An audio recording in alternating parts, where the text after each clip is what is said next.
jumping jacks. So my niggas just relax. Got some dough that take a three, gon' put this bando on the map. Bando, make a wish, my bando was the 36. Bando, make a wish, my bando was the... What up, though? OG Kenny, O_G_Kenny. I retired from the streets TV. And I just left the dollar store. You feel me? Right here behind me. Yeah, dig. You know, I still love the Dollar Tree rather, because they still got them deals, and I still do a lot of crafts and sell things. You feel me? But I'm at Hamtramck, right? I'm about to get out right quick. So I'm actually right now it's congressional prayer going on. You heard? That's a beautiful noise. You hear that noise? It's congressional prayer time. So what I do is I come to Hamtramck because it's local, but it reminded me of a homie that I knew when I was at Macomb prison, and me and him got real tight. We got real solid. What I ended up doing with him was we did a loan and borrowing thing. He was real good at paying me back. Muslim brother, you know. He was from Yemen. His people was from Yemen. So we ended up getting real tight. We end up getting a relationship going to where we exchanged a lot of bread over a few weeks time span, because he needed bread to ship out. I mean, he needed stuff in prison. He needed items. He needed commissary. I had so much stuff from when I brought all them items back from Virginia and ended up selling them, that what I ended up doing was just liquidating and saying, okay, I shoot y'all so much, and y'all send me the bread. So if I give a dude $100 in commissary, go ahead and shoot me 75 or 80 or whatever it is in money to a green dot car or whatever. So anyway, the brother was on his way home, so he was just putting a lot of stuff in place, a lot of things in place to get himself back established for when he touched the streets, he'll be good, because him and his people didn't get along. And we got tight in Virginia because he saw, when I was on my spiritual quest I told you about, and my cleansing, I ended up really praying a lot, fasting a lot. So I had to pull up here to Hamtramck during congressional prayer. This where all the brothers who work and whatnot, they come and they park and they listen to the opening of the prayer, the Al-Fatiha, call to prayer, you know, for prayer and worship. So I found this pivotal because I'm like, I need to go down there where I know bro was from, and I know he returned to, and he kept saying, bro, I'm gonna be in Hamtramck, bro, come pull up on me, big Muslim, that's what he's calling me, big Muslim, pull up on me, Aki, it's gonna be good, bro. I mean, people got stores, they got appliance stores, they got this cell phone shop. So that was my thing, right? My brother Al Shadi. So Al Shadi, when he came home, he got indicted, you feel me? I heard about that. I heard about him getting indicted for some trafficking stuff, for some heroin and some cocaine. And then after that, I ran into him briefly at the halfway house, right? I ran into him at the halfway house when I got released. We supposed to link back up. Few weeks after I get out on tether, the brother somebody took him out the game, you know?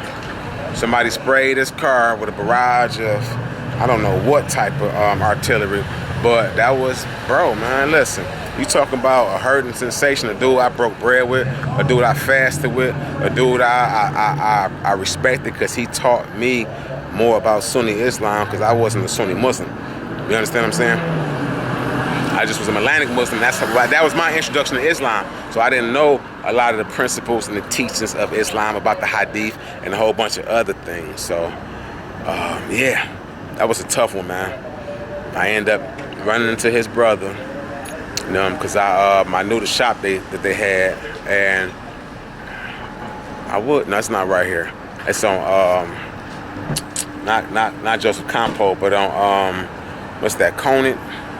It's down there on Conant. But they had a shop. I ended up pulling to the shop and talking to his brother and his uncle, and they told me what happened. Like, you know, listen, he want to be a street guy, want to be in the world, of the world, and do these things like the rappers. And he's like, so he sells some dope to guys, and he put too much stuff in it, and they want their money, and he no pay, so they they take his life. So it just go to show you, man, like, good people in them institutional settings have good intentions on coming out here and doing the right thing, but what eventually happens sometime is the temptation and the pull of the streets is so great, and you want to prove to everybody that you still a value, you still an asset, you still relevant, so you go to great lengths to get that money up, right? To get that bread to shine on dudes, because bro was shining. Bro had an H2. When I seen him, he pulled up on me on the H2.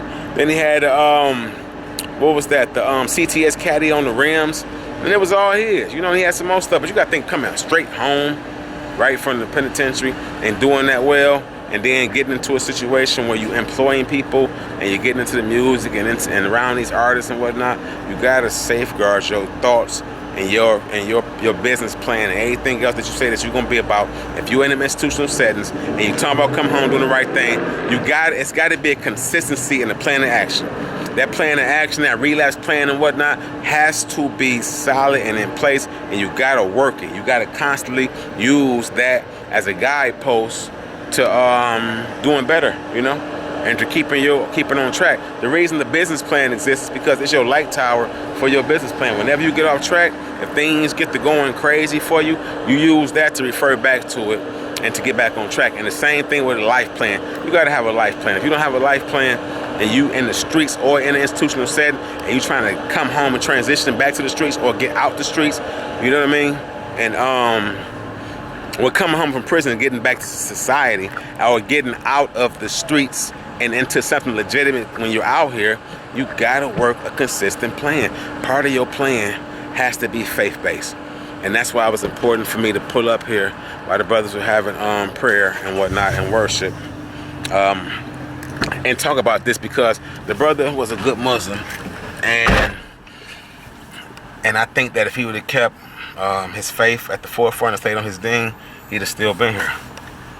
That's a fact. So if you're in there in prison, right, you can get a glimpse of this on the phone, or you can listen to it, or you out here in the streets and unfortunately you might have to turn yourself in, you might have to go do a bid, or you just don't know. One day it might happen for you, God forbid, but if you faith-based, stay faith-based. Keep God at your forefront, right? Keep God, put the full armor of God on, what they say. Put the full armor of God on, keep it on. On top of that, if you don't have any type of religious beliefs, no spirituality, I think that prison usually is the perfect place to do it, because you got all of the time in the world to work on you. You got all the time in the world to work on you. And if you out like right now, it's getting a little dark. I'm about to head to the laundromat. You know what time it is for me? Trap time. You know. But I just really appreciate being able to be out here, man. Like I talk a lot of stuff on this channel and to my people, but I really appreciate waking up every day. I ain't incarcerated. I'm not dead. You know, I'm an asset to people. I'm contributing to society. I'm contributing to my community. And I ain't in the way no more. I used to be in the way. So I appreciate that, and I appreciate being able to tell these stories, but it comes bittersweet because me and bro had plans. We had logos and stuff drew up and t-shirts we was going to put out. And he came home and was on the right track with the legit stuff, but the way he was trying to fund it, with his people owning businesses, you could have just waited, bro. You could have grinded it out, and we gave it 18 months or so and just grinded the business plan and worked it, instead of trying to funnel that dope money into it. And that it happens when dudes be successful, but a lot of times when it's like that and the money is dirty that you start your legitimate stuff with, it always, I ain't gonna say always, more times than not, it come back to bite you in the butt. For real, for real. Anyway, I ain't gonna ramble no more, man. I been having technical difficulties with these computers and the Wi-Fi and all type of wiring at the house, so we had an electrician come out and rewire some stuff to get our rotors and stuff back up, because I didn't have no Wi-Fi connection. I was at the laundromat using their stuff. So, yeah, but I got videos for y'all, man. I just ain't been able to load them up, you know. But hope this gonna be the first one I'm loading today. I'm gonna catch up with y'all with the other ones, because they got a little more technical problems, because they got some stalling going on in the software. Love y'all. OG Kenny, O_G_Kenny, Advertise from the Streets TV. I'm gonna see y'all tomorrow, and I'm out.